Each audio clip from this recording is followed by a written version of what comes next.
সরকার জামিন দেয়নি, তাতে কি হয়েছে? আল্লাহর জামিনে সে চলে গেছে। লাশ সেটাও আমরা হাতে পাচ্ছি না। এখনো তার হাতে হাত করা এবং পায়ে ডান্ডা বেরি পরানো। যদি গত 19 তারিখ জামিন হতো তাহলে এনামুল আঙ্কেলের লাশ আজকে আমাদের সেই হসপিটাল থেকে ডান্ডা বেরি সহ টেনে টেনে আনতে হতো না। সত্যি রাষ্ট্র যে এত ভঙ্গুর কাঠামো হতে পারে, আজ আমরা সত্যিকার অর্থেই বুঝতে পারলাম যে এত ভঙ্গুর একটা কাঠামো হতে পারে। আইন এদেশে আছে কি?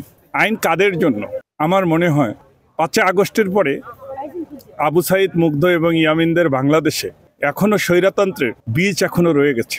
সত্যি আজকে সহকর্মীকে হারালাম। যদি ওনাকে গত যে কোর্টটি চলে গেল, এই কোর্টেও যদি জামিন দেওয়া হতো, আমার মনে হয় এই কয়েকটা দিন অন্তত পক্ষে তার পরিবারের সঙ্গে সে থাকতে পারত।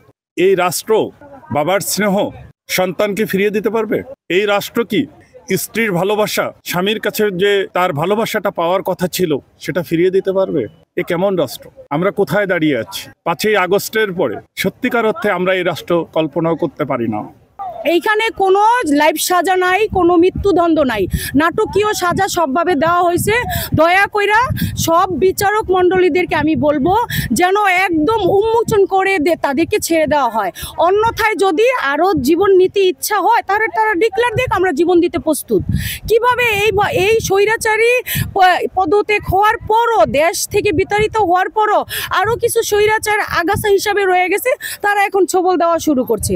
কারণ কিসের আইনের তত্ত্বাবধানে তারা এখনো পর্যন্ত এই বিডিআরদের, অসহায় বিডিআরদেরকে আটকায় রাখছে?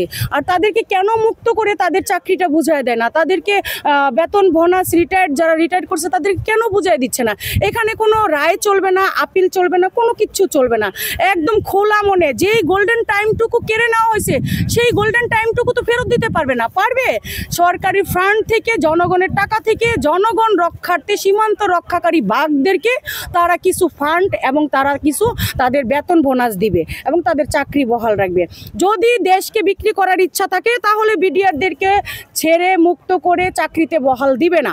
আর যদি দেশের প্রতি ভালোবাসা থাকে তাহলে অবশ্যই বিডিআরদেরকে মুক্তি করে তাদেরকে তাদের দেশকে রক্ষা করার সুযোগ দিবে। আমরা সব সময় বিডিআর পরিবার আতঙ্কে থাকি যে কখন কোন সময় আমাদের জেলখানা থেকে খবর আসবে যে মৃত্যু, অকাল মৃত্যু।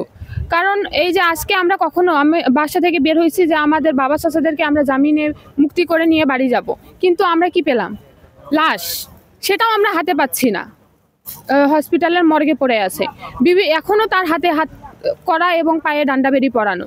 তো কেন এই বৈষম্যগুলো কেন? এখন যদি আমরা স্বাধীন বাংলাদেশে বসবাস করতেছি, তাও তবুও আমাদের প্রত্যেকটা বিষয়ে বৈষম্যের শিকার হতে হচ্ছে। এবং যে স্বাধীন তদন্ত কমিশন তৈরি করেছে, এই স্বাধীন তদন্ত কমিশনের যে তাদের যে কোনো কার্যক্রম, আমরা তাদের পক্ষ থেকে কোনো ফিডব্যাক পাচ্ছি না যে তারা আসলে আমাদের জন্য কতটুকু কাজ করতেছে।